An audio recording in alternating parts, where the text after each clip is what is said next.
Good afternoon, everyone. From New York, some of us at our headquarters at 731 Lexington, right near Bloomingdale's, and others of us not. Scarlett Fu and Tom Keene with a wonderful set of guests, and of course the virtual Michael McKee, who will be in a virtual press conference in moments.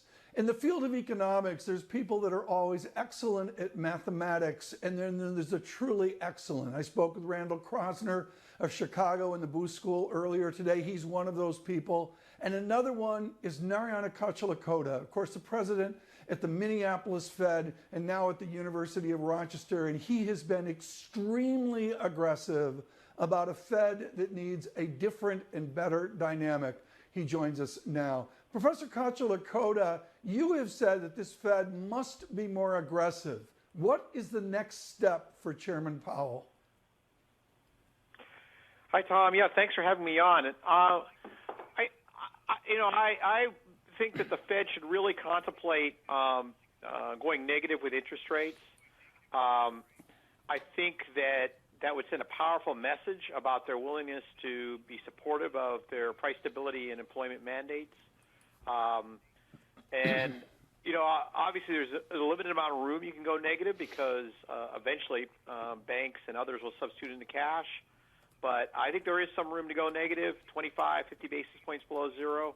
And that makes all your other tools more effective. The forward guidance we're going to see, I think, at some point down the road, asset purchase and yield curve control, all that becomes more effective if you can go further below zero.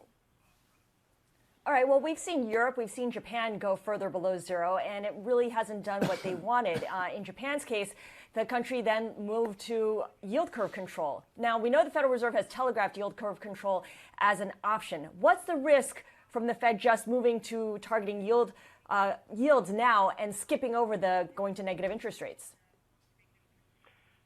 I think the risk, Scarlett, is that you're not doing enough. I think the Fed's statement is exactly right, that we're going to have some the ongoing public health crisis will weigh heavily on economic activity in the near term, and it poses considerable risks to the outlook over the medium term. I think that sums it up exactly. And you've got to throw every tool you've got available at that. I'm not saying I'm opposed to yield curve control. I'm absolutely not. But I think that going negative with interest rates is going to make that tool even more powerful, more effective than simply rolling it out on its own. One of the great themes here, President Kocherlakota, and this goes to the late Marvin Goodfriend of Carnegie Mellon, is the amount of negative interest rates. Ken Rogoff at Harvard also addressed this in his glorious book, The Curse of Cash. Okay, so we tweak it a quarter of a point, a little bit here, a little bit here, or really do we need to experiment with a boldness that forces the banking system into new actions? Well, I think one of the role of economists like myself that are in the academe, and you mentioned, Ken and Marvin, who led the way on this, is to really try to push us into a much better place. And I really believe that, 50 years from now, people are going to look back, economists are going to look back at the existence of cash much like we look back at the gold standard. We look back at the gold standard as a period which really hamstrung monetary policy and created huge amounts of unemployment as a result during the Great Depression.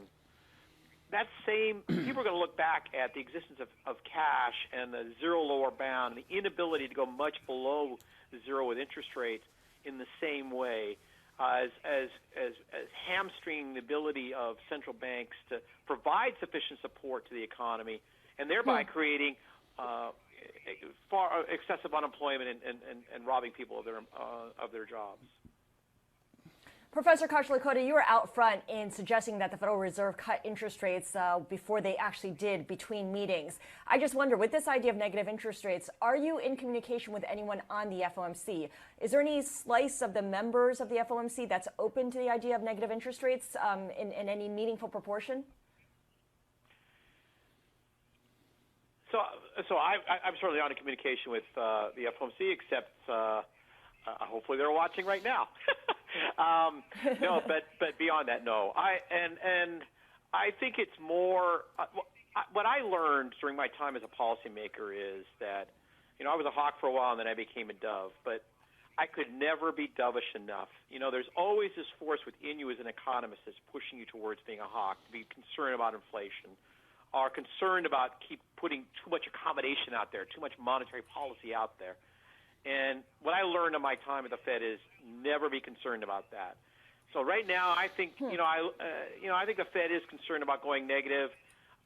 They feel that somehow that's going to cause risks to the banking system, or somehow be too much. They'll be doing too much in terms of monetary policy. I think they'll learn. My own view is, and I hope I'm wrong on this, but I think they'll learn as we have a slow recovery from where we are. That they'll have to do more, and I think negative will come up.